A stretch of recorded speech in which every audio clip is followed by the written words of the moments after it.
Hi, second graders.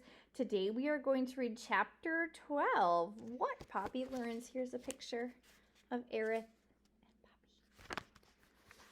Don't stab me! Poppy cried through chattering teeth. Don't kill me! Aerith blinked. What? He said. Poppy staggered forward, fell to her knees, held up her paws, and bowed her head. Don't eat me, she implored. What the lice lips are you talking about? Aerith asked with genuine bewilderment. Poppy gazed up tearfully. If you're going to kill me, do it quickly. Just don't torture me, please. Why would I want to torture you? Because that's what porcupines do when they catch mice. You torture them and you eat them. Eat them? Aerith exclaimed. Hit the puke, squitch, and duck. Meat disgusts me, nauseates me, revolts me. I'm a vegetarian, jerk. I eat bark. Bark? You're saying I'm a liar, the porcupine roared. Well, no, except nothing. I'm kind, I'm gentle, I'm old. All I want to do is be left alone. You won't eat me? I don't eat meat, Aerith bellowed into Poppy's face. Poppy gulped. She was beginning to feel very foolish. Well, she offered lamely, everybody thinks you do. Well, then everybody eats grasshopper gas. They do? How many times do I have to tell you? Aerith screamed. I don't eat meat. But Poppy stammered. Didn't you just eat that fox?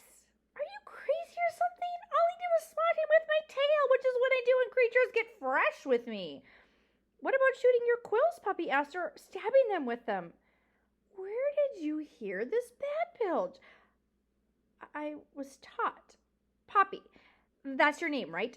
Quills are hair, barbed hair. I can't shoot my quills, though they fall out easily enough. The only way a quill gets into you is because I slap you, which I'll do if you mess with me. Mind you, when a quill gets into you, it swells. Flex your muscles to get it out, and the barb's drawn deeper. Hurts like the red hots. Want to see for yourself? No, please. I believe you, Poppy cried. I didn't know that. Really, I'm sorry. Probably isn't your fault, Aerith grumbled in somewhat of a softer tone. I suppose you got taught that garbage in school. We go to school at home, Poppy explained. Lectures and tests. Who's the world-class idiot that told you that porcupines eat mice? Poppy was about to say her parents when she suddenly realized something she hadn't thought of before. When she began to speak, but fearful of saying the name, she heard back, Well, Mr. Aerith demanded, Who? Poppy leaned forward. Mr. Ocox, she whispered. Ocox? Aerith yelped. The great horned owl? Him? Poppy nodded. He told my parents and they told us. Ocox! Aerith said, and he began to laugh. What's so funny? Demanded Poppy. Let me get you straight, Aerith said. Ocox told your folks that porcupines eat mice.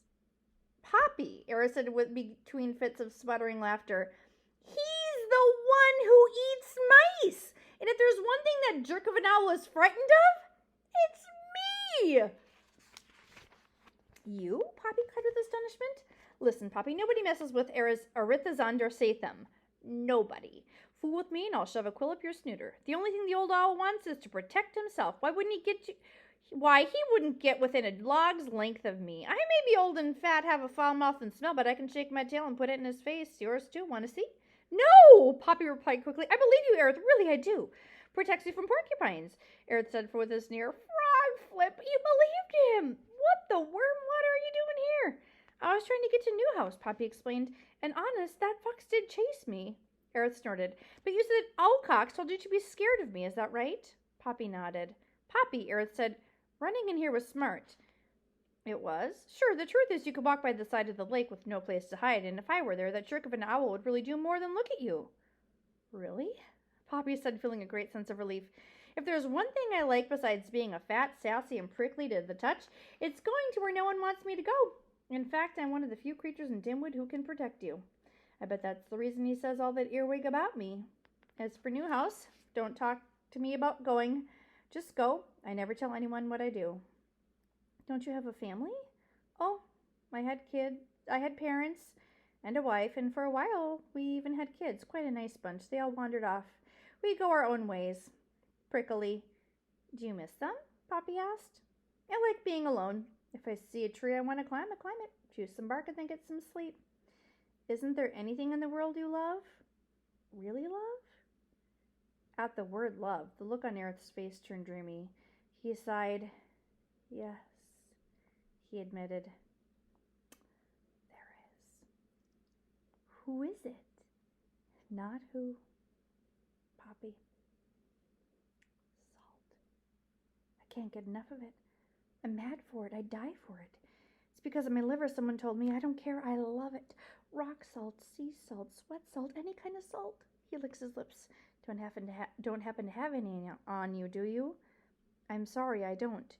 You were talking at Newhouse. Do you have any idea what's up there? That's what I need to find out. I'll tell you one thing that's there. What? A big chunk of salt as big as me. Humans put it out in front for deer. Can you believe it? Deer! But it's on a high steel pole, so I can't get it. What a waste! Oh, but I dream about it. I do. He closed his eyes. I think Ragweed would have liked you, Poppy said with admiration. But even as she spoke, a great wave of exhaustion swept over her. Please, Aerith, would you mind if I took a nap? Poppy, you can do whatever you want, but if I were you, I wouldn't sleep where you're standing. As I told you, it's my toilet, and it's even too stinky for me. End of chapter.